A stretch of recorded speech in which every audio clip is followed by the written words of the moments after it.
लोकांसाठी, लोकक्रांतीसाठी जनहित प्रवर्तक बनलेले निर्भीड, निपक्षपाती web portal, YouTube channel city line news like करा, कमेंट करा, सबस्क्राईब करा, बेल आयकॉनवर दाबून शेअर करायला विसरू नका। आणि आपण म्हणता पावलाला संयम ठेवा, निश्चितच ठेवू, कारण आमच्या पूर्वजांचे मृतदेह या व्यक्तीने उकळून नांगरून त्याच्यावर रस्ता केला आणि त्याचाही आम्ही संयम ठेवत असेल तर निश्चितच ठेवू, आपल्या सूचनांचा आम्ही आदर करू।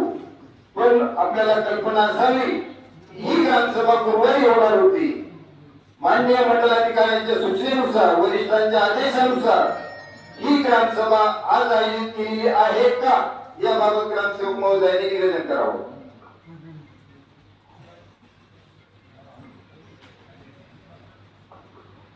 गुरुवारी ग्रामसभा ठेवली होती अगोदर, परंतु त्या दिवशी मंडलाधिकारी जेव्हा असले ग्रामसभा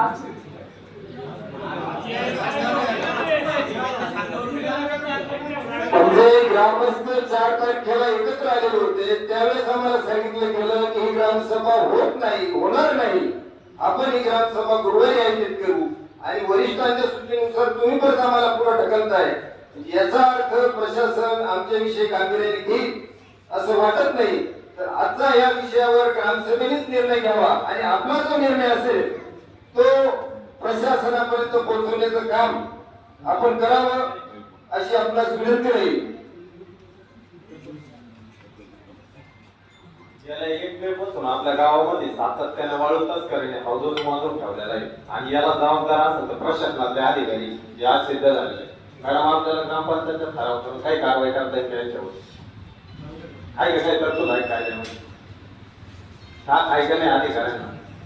तुम्ही पत्र काढलेलं आहे त्याचं त्यांनी उत्तर दिलेलं नाही, मग आता काय कारवाई करू शकतो आपण? ग्रामसभेला सर्वात मोठा अधिकारी अधिकारी तुम्ही म्हणता अध्यक्ष त्यांना बोलून त्या प्रशासकीय अधिकारी त्यांना कायदे माहिती ना अधिकारी एकमेकांना झाकून राहिले काय आहे का मॅडम तरतूद आहे का? अधिकारी आज एवढे ग्रामस्थ आलेले आज सांगायला उचलून काढलेली निवेदन देऊन आज 8 दिवस झालेले, मी स्वतः निवेदन द्यायला होतो पण ते दादा त्या दिवशी मध्ये येऊन गेले 4 तारखेला आणि आज 11 तारखेला पण हजर आहे। पोलीस प्रशासन कायदा सुव्यवस्था राखण्यामध्ये काय तत्पर आहे आणि पुढे पण राहणार आहे, तो महत्त्वाचा अधिकारी काय करू राहिले माझं म्हणणं फक्त एवढंच आहे।